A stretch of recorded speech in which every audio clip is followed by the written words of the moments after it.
Hi everyone, Adam here. So today's video is about the topic of how do I get started? How do you get started lifting? How do you get into fitness? So, first things first, you should be doing some amount of cardio. We'll get that out of the way. Everyone is probably already doing some amount of cardio. That's the one that everyone sort of gravitates to. It's easy to do. You can just hop on a treadmill and go. Typically I start a lot of people off at 10 or 15 minutes, each workout at the end of your workout. That changes obviously depending on your goals, depending on your skill level, but that's where you get started. Now, when it comes to lifting, how do you get started on that? The first thing that I tell people, if you don't have a trainer, if you can find a trainer, great, have a trainer teach you all the moves that you can, etc. If you've got the money for that. If you can hire a coach, who can send you videos with, basically the exercises you should be doing, or maybe you have some experience, doing a little bit of stuff here and there before, then yeah, maybe you can jump straight into free weight stuff. But honestly, when it comes to most people, if you're starting out on your own, just start off with machines. It's honestly, machines get a bad rap, but some of them are very useful, some of them are not very useful. And in general, it kind of balances out. Most of it's just sort of, okay, whatever. And if you're a beginner without a ton of performance goals, if you're not looking to be, super strong or anything like that, or, perform super well as an athlete, then you don't really need to worry about too much except, just doing some exercises, getting the basic movements down. And machines are great for that. They're not necessarily safer. That's a big, supposed benefit, but they are easier. They teach you the movements. They're pretty easy to pick up. They're pretty easy to use, and that means they're a great starting point for a lot of people if you're starting off on your own. Now, after about a month of that, I would say start progressing into the free weights. And I typically, if you have a trainer, if you have a coach, you can maybe start jumping straight into barbell stuff, or maybe you're a little bit stronger and more experienced. For many beginners, start off with dumbbells. Dumbbells are easier to use and easier to scale.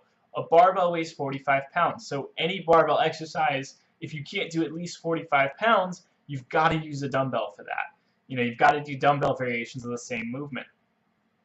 And so basically, this is the point where you're trying to learn dumbbell variations of major movements.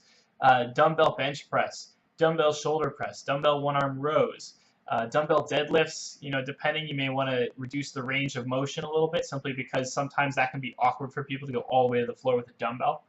And dumbbell squats, goblet squats. Those are, basically your major movements, and you want to learn how to do those with dumbbells first. Work those into your program. Then, after a month of machines, after a month of dumbbells, by then you're probably strong enough that you can start using barbells.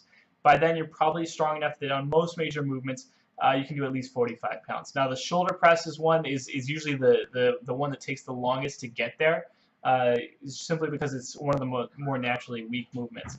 So when it comes to the shoulder press, yeah, you may need to stick with dumbbells for a little while longer until you can get that. But again, it's still doable. You'll still able to, once you're able to do at least 20 or 25 pounds per hand, you can jump up to doing the barbell with 45 pounds. From there, it's just a matter of, again, practicing those movements for another month or two, getting to know everything. At that point, that's when you can start really, focusing on your goals. So depending on if your goals are strength related, if your goals are endurance related, if your goals are size related, that's when you start changing up your rep ranges in your set numbers in each exercise so that you can train for the goals that you're looking for.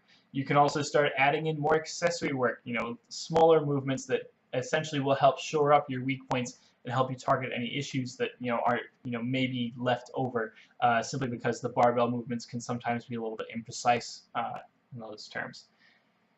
That's really it. I mean, that's the basic beginner's guide to start learning lifting. Start off with machines, move to dumbbells, move to barbells. Once you can do everything with barbells, that's great. You're just focusing on improving. You're just focusing on grinding. You're just focusing on doing the work, and then you're getting better. That's all there is to it. As you go up as well, like I said, cardio can be, depending on your goals, it may or may not be as desirable. If your goals are more endurance related, then yeah, you're still going to want to do a lot of cardio. But if your goals are more strength related, you're going to keep it pretty light. Again, stick to just 10 minutes per workout at the end, and you'll want to stick to something, not running. something that's a little bit easier on the joint. So, the cycle, the elliptical, walking at an incline, etc. For bodybuilding or size, something somewhere in the middle, yeah, you're probably going to need a little bit more cardio than just 10 minutes per day at the end of your workout. And you may want to split your days up a little bit so that you're doing cardio on an off day or something like that as a recovery workout. But you've got options. And again, there's no perfect one way to do it. You can take many different approaches and get to the same place. That's one of the cool things about lifting weights. That's one of the cool things about fitness, is that yes, there are certain optimal ways that matter a lot at the very elite levels of sport performance, in terms of producing the very best athletes in the world. But at the same time, when it comes to just a normal person with normal goals, there's a lot of leeway. There's a lot of different stuff that you can do while still seeing positive results that you're looking for. So that's it for today. As always, like, comment, share. Tell me what you want to see in future videos.